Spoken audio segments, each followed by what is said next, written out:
Halo, ketemu lagi kita. Yuk kita gali lagi materi yang Anda bagikan. Kali ini nih, kita mau bahas sesuatu yang, mungkin kedengarannya agak suram ya, tapi ternyata penting banget. Kematian sel yang disengaja. Apoptosis namanya.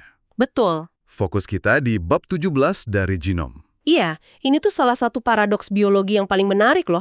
Coba deh Anda bayangkan, setiap sel di tubuh kita ini kan keturunan langsung dari sel-sel yang terus membelah dari dulu. Iya, dari awal mula kehidupan ya. Nah, tapi anehnya, demi kita bisa hidup sebagai satu organisme utuh, banyak banget sel yang justru harus stop membelah, bahkan istilahnya memilih buat mati. Dan kalau mekanisme pilihan mati ini macet, wah, pas sel jadi bandel, nggak mau nurut perintah berhenti atau mati, malah terus-terusan aja membelah tanpa henti. Nah, itu dia yang kita kenal sebagai kanker. Semacam pemberontakan seluler gitu ya. Iya, kayak pemberontakan gitu. Dan pemberontakan ini bisa fatal akibatnya. Betul. Jadi, misi kita kali ini nih, kita coba pahami gimana sih genom kita, buku panduan hidup kita itu, bisa ngontrol proses yang rumit banget ini. Gimana caranya dia mencegah sel memberontak. Kita bakal banyak fokus ke satu gen penjaga yang, perannya luar biasa. Siap kita kupas. Siap. Oke, kita mulai dari ide kanker sebagai pemberontakan tadi ya. Pada dasarnya sel itu emang punya naluri alami buat membelah. Kayak ingat masa lalu kita sebagai makhluk bersel tunggal miliaran tahun lalu gitu. Oh, jadi ada dorongan purba gitu ya? Iya, dorongan buat bertahan hidup, buat berkembang biak, itu kan dasar banget. Tapi, ya itu, kalau dorongan ini lepas kendali, jadi masalah besar.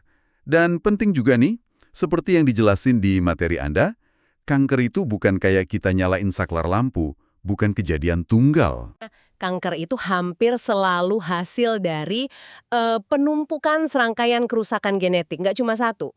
Akumulasi ya? Betul, akumulasi. Kita bisa pakai analogi mobil deh yang kecelakaan parah. Penyebabnya jarang cuma satu kan. Mungkin remnya blong. Nah, ini ibarat gen penekan tumor yang tugasnya ngerem pertumbuhan, itu rusak atau hilang. Oke, remnya blong. Tapi itu aja belum cukup. Kalau sopirnya masih bisa ngendaliin setir atau gasnya. Kanker seringkali butuh kombinasi masalah, rem blong, ditambah pedal gas yang macet, nggak bisa dilepas. Ini ibarat onkogen. Gen pemicu pertumbuhan yang aktif terus tanpa henti. Wah, jadi harus dua-duanya rusak ya, baru fatal. Seringnya begitu. Makanya materi Anda kasih contoh klasik kan, kanker kolorektal. Prosesnya itu bertahap. Biasanya mulai dari mutasi di gen APC. APC dulu ya? Iya. Terus disusul mutasi di gen RAS. Habis itu gen penekan tumor lain ikut rusak. Dan seringkali yang bikin makin ganas, pukulan terakhirnya itu kerusakan di gen TP53. Jadi perlu beberapa lapis pertahanan yang jebol dulu ya, baru jadi kanker ganas? Tepat sekali. Ini nunjukin betapa berlapisnya sistem keamanan internal kita. Butuh beberapa kali pukulan telak, baru sistem itu benar-benar runtuh dan selnya jadi ganas. Ini bukan proses semalam. Menarik juga sih kalau lihat sejarah penemuannya. Ada Bruce Ames ya, yang buktiin kalau banyak karsinogen pemicu kanker kayak tar batu bara atau sinar X, itu emang kerjanya merusak DNA. Betul, itu penemuan penting. Terus ada juga penemuan Peyton Rous tahun 1909 yang dulu bikin geger. Kanker di ayam ternyata bisa nular lewat virus. Namanya Rous sarcoma virus. Ini kan yang buka jalan ke pemahaman soal onkogen. Oh iya? Terus gen apa dong? Itu gen normal punya sel ayam yang dicolong atau termutasi sama si virus. Gen-gen kayak gini, normalnya tugasnya yang ngatur pertumbuhan sel. Tapi kalau rusak atau terlalu aktif, nah mereka jadi onkogen, pemicu kanker. Jadi kebalikannya gen penekan tumor ya? Betul, kebalikannya. Gen penekan tumor itu tugasnya ngerem atau stop pertumbuhan yang nggak terkendali. Nah, ini nih akhirnya kita sampai ke bintang utama kita hari ini. Gen TP53. Lokasinya di kromosom 17. Materi Anda kasih julukan keren. Guardian of the Genome, penjaga genom. Rasanya pas banget ya? Pas banget. Penemunya David Lane, tahun 1979. Tapi awalnya sempat salah sangka ya, dikira onkogen juga. Nah, di sini nih ceritanya makin seru. Tugasnya, deteksi kalau ada kerusakan DNA atau ada sinyal pertumbuhan abnormal yang bahaya. Kalau ada masalah, TP53 ini bakal coba hentiin siklus sel dulu, kasih kesempatan buat perbaikan. Oke, coba diperbaiki dulu. Tapi, nah ini penting, kalau kerusakannya udah terlalu parah, udah nggak mungkin dibenerin, TP53 bakal ambil langkah paling drastis. Dia kasih perintah bunuh diri seluler. Itu yang namanya apoptosis. Bunuh diri seluler. Agak ngeri ya dengernya. Tapi ini demi kebaikan yang lebih besar gitu ya? Persis, supaya organisme secara keseluruhan bisa tetap hidup, sehat. Seberapa penting sih peran TP53 ini? Lihat aja angkanya deh, gen ini rusak di sekitar 55% dari semua kasus kanker manusia. Bayangin, satu penjaga gagal, akibatnya lebih dari separuh kasus kanker. Setengah lebih ya? Wow. Angkanya bahkan lebih gila lagi, bisa di atas 90% untuk kanker paru-paru. Itu kan salah satu yang paling mematikan. Terus ada juga kondisi langka, namanya sindrom Li-Fraumeni. Orang dengan sindrom ini lahir dengan satu kopian gen TP53 yang udah rusak dari sananya. Oh, jadi bawaan lahir ya? Iya, akibatnya risiko mereka kena macam-macam kanker sepanjang hidup itu sampai 95%, seringkali di usia muda banget. Ini bukti nyata betapa vitalnya TP53 yang utuh itu. Materi Anda pakai analogi pil bunuh diri ya buat peran TP53 ini. Dan prosesnya sendiri, apoptosis namanya. Dari bahasa Yunani yang artinya daun gugur di musim gugur.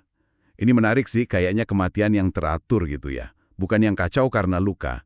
Selnya kayak bongkar diri sendiri secara rapih gitu. Gambarannya pas banget itu. Apoptosis itu proses yang sangat terkoordinasi. Selnya bakal nyusut, terus DNA-nya dipecah-pecah sendiri secara terkontrol. Akhirnya dia pecah jadi bagian-bagian kecil yang bisa dibersihin sama sel lain tanpa bikin radang atau rusak jaringan sekitar. Oh, beda sama nekrosis ya? Beda banget.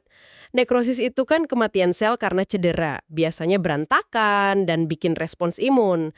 Apoptosis ini jauh lebih elegan istilahnya. Nah, pemahaman soal TP53 dan apoptosis ini ternyata ada hubungannya langsung ke pengobatan kanker juga kan? Banget. Banyak terapi kanker standar kayak radiasi dan kemoterapi itu cara kerjanya ya dengan ngerusak sel kanker secara masif, terutama DNA-nya dirusak. Oke, dirusak dulu ya. Nah, kerusakan masif inilah yang harusnya dideteksi sama TP53. Kalau gen TP53 di sel kanker itu masih normal, masih fungsi, kerusakan akibat terapi itu bakal memicu sinyal darurat dari TP53 buat, yaitu tadi, apoptosis, bunuh diri. Oh. Jadi sukses atau enggaknya banyak terapi ini sebenarnya bergantung banget sama kondisi TP53 di sel kanker target. Masih bisa disuruh mati atau enggak ya? Pantesan. Ini bisa jelasin kenapa kadang pengobatan kanker awalnya oke, tapi lama-lama sel kankernya jadi kebal gitu ya. Apa karena TP53-nya ikut rusak juga akhirnya? Iya. Nah, itu dia poin kuncinya. Anda nangkep.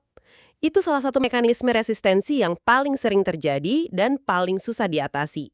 Sel kanker itu kan terus mutasi ya. Iya, dia pintar adaptasi ya? Betul, bisa aja. Pas lagi diobati, salah satu mutasi berikutnya malah kena gen TP53-nya sendiri. Kalau ini kejadian, sel kanker itu jadi kehilangan kemampuan buat picu pil bunuh dirinya. Mau dihujani kerusakan separah apapun sama kemo atau radiasi, tanpa TP53 yang fungsi, dia nggak bisa lagi disuruh mati. Dia lolos jadi resisten. Ini tantangan gede banget dalam pengobatan kanker. Wah, jadi kalau TP53 udah rusak, itu pukulan telak banget ya buat pertahanan sel. Apa cuma TP53 aja jaring pengaman utamanya? Atau genom kita punya rencana cadangan lain? Di materi Anda disebut ada sistem jebakan atau booby trap gitu. Betul, ini lapisan pertahanan lain yang nunjukin betapa cerdiknya evolusi kita ngantisipasi potensi kanker. Sistem ini melibatkan kerjasama beberapa gen, termasuk onkogen kayak MYC. Gen MYC ini unik loh. Unik gimana? Dia bisa dorong sel buat tumbuh dan membelah cepet banget. Tapi di saat yang sama, dia juga bisa memicu sinyal kematian, apoptosis. Aneh kan? Tunggu. Jadi, MYC ini bisa bikin tumbuh sekaligus bikin mati. Terus selnya milih yang mana dong? Gimana caranya? Kuncinya ada di sinyal bertahan hidup atau survival signals. Biasanya, sel dapat sinyal ini dari lingkungannya. Selama sel dapat cukup sinyal oke, lanjut hidup dari luar, sinyal kematian yang dipicu MYC tadi itu bakal diredam, ditahan. Oke, jadi ada sinyal eksternal ya? Iya, Tapi coba bayangin, kalau sel mulai tumbuh liar banget atau tumbuh di tempat yang salah, jadi pasokan sinyal bertahan hidup ini kurang atau hilang sama sekali. Nah, pas itulah rem penahan sinyal kematian dari MYC ini lepas, jebakannya aktif. Sel itu bakal kepicu buat apoptosis. Wah, kayak mekanisme pengaman tambahan ya. Persis. Kayak bilang, oke, boleh tumbuh cepat, tapi kalau kamu kebablasan atau keluar jalur, kamu bunuh diri aja. Gen lain kayak BCL2 dan RAS juga terlibat dalam jaringan kontrol yang kompleks ini. Luar biasa sih ini, benar-benar nunjukin kerumitan dan ya bisa dibilang kecerdasan desain biologis kita ya. Ada sistem yang izinin pertumbuhan sel yang emang perlu buat sembuhin luka, perkembangan janin misalnya, tapi sekaligus punya pengaman berlapis biar nggak jadi kanker. Kayak alam udah antisipasi bahaya ini dari awal banget. Evolusi kan proses coba-coba selama miliaran tahun ya. Hasilnya ya sistem kontrol yang canggih banget ini, meskipun ya tetap aja nggak sempurna dan bisa gagal juga. Tentu aja. Nah, apoptosis ini kan perannya nggak cuma soal cegah kanker aja. Materi Anda juga nyinggung konteks lain di mana apoptosis ini berperan atau justru malfungsinya yang jadi masalah. Bener. Contohnya penyakit neurodegeneratif kayak Huntington. Di penyakit ini, sel saraf atau neuron itu mati berlebihan lewat apoptosis. Padahal neuron ini kan susah banget atau bahkan nggak bisa diganti kalau udah mati. Oh, jadi malah kebanyakan apoptosis ya di situ. Iya. Sebaliknya, ada juga kondisi di mana apoptosis malah kurang aktif. Ini juga bisa bikin masalah, misalnya penyakit autoimun. Terus, infeksi virus tertentu juga bisa mainin apoptosis. Misalnya nih, virus encephalitis alpha virus itu disebut bisa memicu apoptosis di neuron sebagai bagian dari cara dia bikin penyakit. Ada satu lagi nih peran apoptosis yang dibahas di materi Anda yang deskripsinya agak bikin kaget saya. Disebut punya peran kejam secara eugenik di sel reproduksi atau germline. Maksudnya gimana ini ya? Hahaha, iya, ini emang aspek biologi yang kedengarannya agak keras. Gini penjelasannya, pas ovarium berkembang di janin perempuan, dia itu bikin sel telur potensial oosit dalam jumlah yang gila-gilaan banyaknya. Bisa sampai hampir 7 juta. 7 juta? Banyak banget. Banget. Tapi, sebagian besar dari oosit ini, jutaan jumlahnya, itu bakal dihancurin lewat apoptosis, bahkan sebelum bayinya lahir. Pas lahir, jumlahnya udah turun drastis, tinggal sekitar 2 juta. Dan dari 2 juta itu, nantinya cuma sekitar 400-an aja yang benar-benar matang dan diovulasi sepanjang hidup perempuan itu. Jadi, mayoritas absolut sel telur potensial itu sengaja dimusnahkan secara internal. Buat apa? Ya, dimusnahkan secara terprogram. Proses apoptosis ini jadi kayak mekanisme kontrol kualitas yang ketat banget di level sel reproduksi. Tujuannya kalau kita lihat dari kacamata evolusi ya, buat nyingkirin sel-sel telur yang mungkin punya cacat, atau kelainan kromosom, atau kerusakan DNA. Oh, jadi semacam quality control genetik gitu. Bisa dibilang gitu. Ini cara alam memastikan sebisa mungkin hanya sel telur dengan kualitas genetik terbaik yang punya kesempatan dibuahi dan nerusin kehidupan ke generasi berikutnya. Meskipun istilah kejam secara eugenik itu kedengaran provokatif ya, ini bagian fundamental dari strategi evolusi buat jaga integritas genetik spesies dan kelangsungan hidup jangka panjang. Pengorbanan sel individu demi kualitas keturunan. Oke, jadi rangkuman pentingnya nih buat Anda yang lagi nyimak, intinya kehidupan di level seluler itu kayak permainan keseimbangan yang diatur ketat banget sama genom kita. Ada dorongan kuat buat terus hidup dan membelah, tapi ada juga keharusan biologis yang sama kuatnya buat mati di waktu yang tepat. Demi kebaikan kita sebagai organisme utuh. Betul. Dan gen kayak TP53 itu pilar utamanya dalam sistem penjagaan ini. Melindungi kita dari ancaman kekacauan kanker. Dan perlu diingat juga ya, kanker itu kalaupun akhirnya terjadi, seringnya bukan karena satu kesalahan aja, tapi akumulasi dari berbagai kesialan atau kerusakan acak sepanjang hidup kita. Ini bukti kalau sistem pengaman kita, secanggih apapun ya, nggak absolut. Ada celahnya juga ya? Pasti. Ada semacam ironi juga sih di sini. Kanker sering disebut penyakit penuaan. Mungkin ini konsekuensi logis dari keberhasilan kita sebagai spesies buat hidup lebih lama. Kita jadi punya lebih banyak waktu buat kesalahan-kesalahan acak ini numpuk, dan akhirnya ya sesekali berhasil juga nembus benteng pertahanan kita. Bener juga ya. Dan sebagai penutup nih, satu pemikiran buat Anda bawa pulang. Materi tadi kan nyebutin gimana apoptosis secara kejam, tanpa kompromi, nyingkirin mayoritas sel germline. sel telur atau sperma potensial yang dianggap gak sempurna. Jauh sebelum kita bisa reproduksi, bahkan sebelum kita lahir.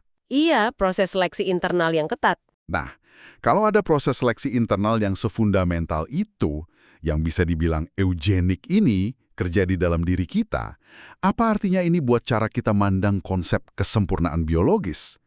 Mungkinkah sifat tanpa kompromi ini, pengorbanan sebagian demi keutuhan ini, justru jadi syarat mutlak biar kehidupan multiseluler yang kompleks kayak kita ini bisa ada dan berfungsi? Sesuatu untuk kita renungkan lebih lanjut ya.